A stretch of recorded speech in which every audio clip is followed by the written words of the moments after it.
Discovered in 1930 by 16-year-old Boyce Lane. He was out hunting for rabbits with his little pet ferret, and they actually lived in the little stone cottage that you may have seen down at the very bottom of the driveway. And he was actually hunting for rabbits because he had 9 brothers and sisters, so a big family. So he was up on this top section here because of course there was nothing out here back then, and he saw a rabbit go down through a crack up in the top of the rocks up there, which he thought was a burrow. Put the ferret down to chase the rabbit out, and the ferret didn't come out. As you can see, not a huge cave, but we do have an official title of what they call the most highly decorated, which is pretty cool because just here on the limestone coast we've got over 1,300 caves, so it's pretty cool. And of course being active means that we have these beautiful little water droplets coming through from outside, and these water droplets that we can see sparkling here would be from about 3 months ago. So depending on where we are in the cave, it takes between 3 to 6 months for that water to actually get down here into the cave. And that's actually very quick. We're quite close to the surface, so there we go.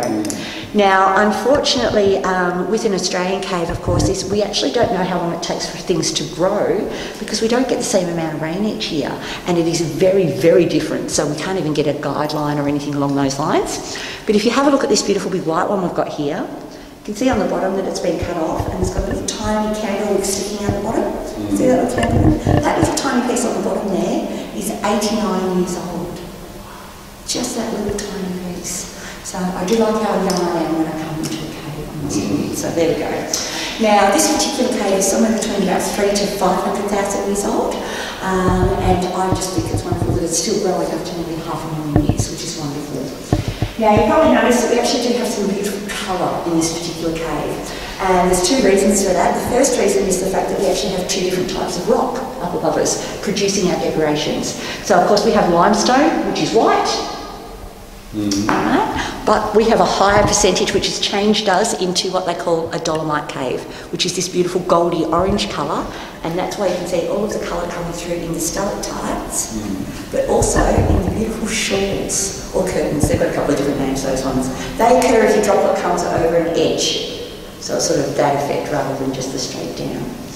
Now the colour that you can see in this beautiful column here, or say along this wall and everything like that, is actually because the fact that a lot of the water that came into the cave over the last 500,000 years has come through volcanic ash, because we're actually surrounded by volcanoes here.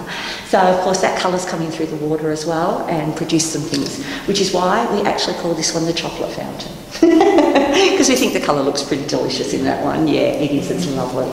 So there you go. We do have a gorgeous reflection pool down the bottom down there. It is showing a beautiful mirror of the ceiling, and it can give you quite a fright when you walk around the edge. I promise, it's about that deep. It is just a very good illusion. On that note, please be very careful around the edge taking photos. A lady was on the other side, looked straight up, one of the more rooms up, she stepped backwards. Straight into the pool. It's very cold, you won't enjoy that. So yeah, so skip the water there.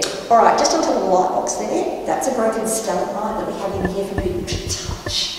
So I'm one of those people who likes to touch, so I like to have something that people can touch, because of course we're not allowed to touch anything else solid here. So that's pretty cool. Be prepared, it's a little bit heavier than it looks for its size.